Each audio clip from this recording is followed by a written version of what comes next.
Hello students. मैं सुधांशु स्वागत करता हूं आपका आशीष तिवारी यूट्यूब चैनल पर। आशा करता हूं कि आप सभी अच्छे होंगे। मैं इस चैनल के माध्यम से आप सभी के लिए लेकर आया हूं एक वीडियो लेक्चर सीरीज जो बेस आपके BA honours political science, BA honours English, BA honours economics और बीकॉम ऑनर्स के ऑल सेमेस्टर के Delhi through the ages the making of its early modern history, Delhi प्राचीन काल से प्रारंभिक भारतीय आधुनिक इतिहास के निर्माण तक। तो ये एक सब्जेक्ट है। इस सब्जेक्ट की एक इम्पोर्टेंट किताब पर जो कि आपका जेनरिक इलेक्टिव या जीई का सब्जेक्ट है। तो स्टूडेंट, अगर आप ड्यू, सोल, रेगुलर या किसी और यूनिवर्सिटी से सब्जेक्ट पढ़ रहे हैं तो ये सीरीज आपके लिए बहुत ही उपयोगी होने वाली है। इसमें हम हर चैप्टर को सिंपल भाषा में समझेंगे, इंपॉर्टेंट कॉन्सेप्ट्स को भी ब्रेक डाउन करेंगे और एग्जाम पॉइंट ऑफ व्यू से भी डिस्कस करेंगे। तो स्टूडेंट, अगर आप DU, SOL, regular, NCWEB and other किसी के भी सब्जेक्ट को समझना चाहते हैं आसानी से, तो आप चैनल को सब्सक्राइब जरूर कर लीजिएगा, वीडियो को लाइक कर लीजिएगा और अपने दोस्तों के साथ शेयर करना ना भूलें। एंड सोल से रिलेटेड डेली अपडेट्स के लिए आप सभी हमारा व्हाट्सएप चैनल फॉलो कर लीजिएगा। तो चलिए शुरू करते हैं। मैं आपका स्वागत करता हूँ BA honours political science, BA honours English, BA honours economics और बीकॉम ऑनर्स के ऑल सेमेस्टर के Delhi through the ages the making of its early modern history subject की सेकंड यूनिट के इस वीडियो लेक्चर में। इससे पहले की वीडियो में हमने फर्स्ट यूनिट के इंपॉर्टेंट टॉपिक्स डिस्कस किए थे और आज की वीडियो में हम यूनिट सेकंड बस्तियों से शहरीकरण तक 10वीं से 14वीं शताब्दी दिल्ली के विभिन्न शहरों के जानकारी के बारे में डिस्कस करेंगे। तो स्टूडेंट, क्या आप जानते हैं कि दिल्ली सिर्फ सत्ता की राजधानी ही नहीं रही बल्कि एक सांस्कृतिक और व्यापारिक नगरी भी थी। तो 10वीं से 14वीं शताब्दी के बीच यहाँ इतने सारे शहर बसे, इतने किले बने, इसे शहरों का शहर भी कहा जाने लगा। तो आइए चलते हैं उस दौर की यात्रा पर ही। तो चलिए इस चैप्टर की शुरुआत सबसे पहले हम एक छोटी सी भूमिका से कर लेते हैं। तो सबसे पहले हम एक छोटी सी भूमिका देख लेते हैं। भूमिका में हम देखेंगे दिल्ली सिर्फ राजनीतिक राजधानी नहीं बल्कि एक सांस्कृतिक और व्यापारिक केंद्र भी बनी। तो दिल्ली ने सिर्फ राजनीति ही नहीं बल्कि संस्कृति, व्यापार और स्थापत्य में भी अपना खास स्थान बनाया। इसने अनेक राजवंशों और स्थापत्य शैलियों को अपनाया और विकसित किया। तो हर नए शासक ने यहाँ अपनी पहचान छोड़ी, कभी किले, कभी मस्जिद और कभी नई बस्तियां। तो ये तो हमारी एक छोटी सी भूमिका हो गई। तो भूमिका के बाद जो हमारा नेक्स्ट टॉपिक आता है वो हमारा आता है दिल्ली में शहरों का विकास। तो अब हम देख लेते हैं जो हमारी राजधानी दिल्ली है उसमें शहरों का विकास किस तरीके से हुआ। तो सबसे पहले हम इसमें देखेंगे अनंगपुर किला। तो सब जैसे कि आप देख सकते हैं ये हमारा अनंगपुर किला है और ये किला तोमर शासक अनंगपाल द्वारा बनवाया गया था। यह दिल्ली के प्राचीनतम दुर्गों में से है और लाल पत्थरों से बना हुआ है। तो सबसे पहले आते हैं हम अनंगपुर किले पर। तो इसे तोमर शासक अनंगपाल ने बनवाया था और लाल पत्थर से बना यह किला दिल्ली के प्राचीनतम किलों में गिना जाता है। तो ये तो हमारा अनंगपुर किला हो गया। इसके बाद जो हमारा दूसरा आता है वो हमारा आता है दिल्ली ए कूना की मस्जिद ए जामी। तो अब आता है हमारा इल्तुतमिश का दौर। तो यह मस्जिद इल्तुतमिश द्वारा बनाई गई स्थापत्य में हिंदू और इस्लामी शैली का मिश्रण। तो जो इल्तुतमिश थे उसने बनाई जाहिली एक कुहाना मस्जिद जहां हिंदू और इस्लामी स्थापत्य का अद्भुत संगम देखने को मिलता है। तो ये तो हमारे दिल्ली एक कुना की मस्जिद जामी हो गई। इसके बाद जो हमारा आता है वो हमारा आता है ग्यासपुर किलू खरी। तो अब हम ग्यासपुर किलू खरी की बात कर लेते हैं। तो यह क्षेत्र गयासुद्दीन बलबन के समय में विकसित हुआ। बलबन ने इसे अपनी राजधानी बनाया था।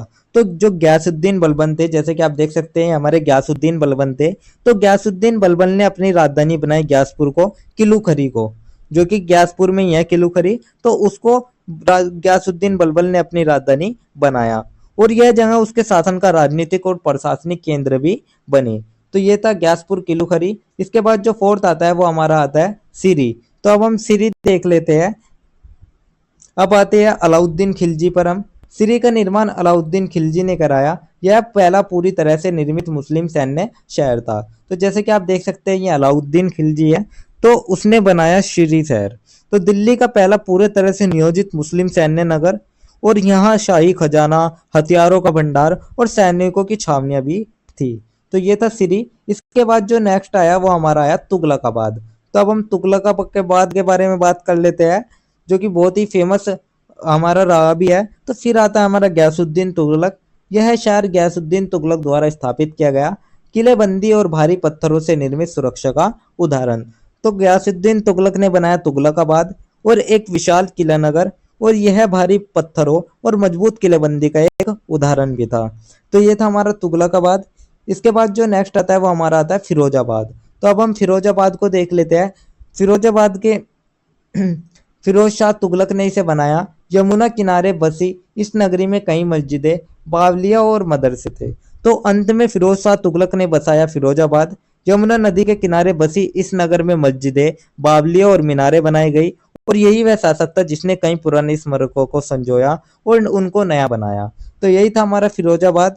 तो ये तो हमारे जो दिल्ली के शहरों का विकास था उसको हमने देख लिया। इसके बाद जो हमारा नेक्स्ट टॉपिक आता है वो हमारा आता है वाणिज्यिक महानगर के रूप में दिल्ली के विकास के लिए उत्तरदायी तत्व।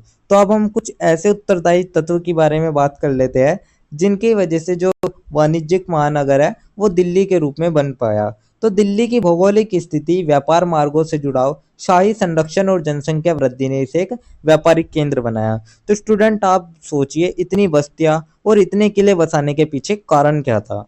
तो असल में दिल्ली की भौगोलिक स्थिति बहुत खास थी। यह व्यापार मार्गों से जुड़ी थी, शाही संरक्षण था और बढ़ती जनसंख्या ने इसे व्यापार और विदेशी व्यापारियों का केंद्र बना दिया। तो दिल्ली में विदेशी व्यापारों का आगमन भी इसका ही परिणाम है। तो यही कारण था, यही तत्व थे जिस कारण वाणिज्यिक महानगर के रूप में दिल्ली का विकास हुआ। तो इसके बाद जो हमारा नेक्स्ट टॉपिक आता है वो हमारा आता है खिलजी और तुगलक सुल्तानों के शासन के दौरान शाही शिविर, तो जिन्हें कैंप भी कहा जाता है। तो शाही दरबार और सेना के लिए बड़े बड़े शिविर लगते थे।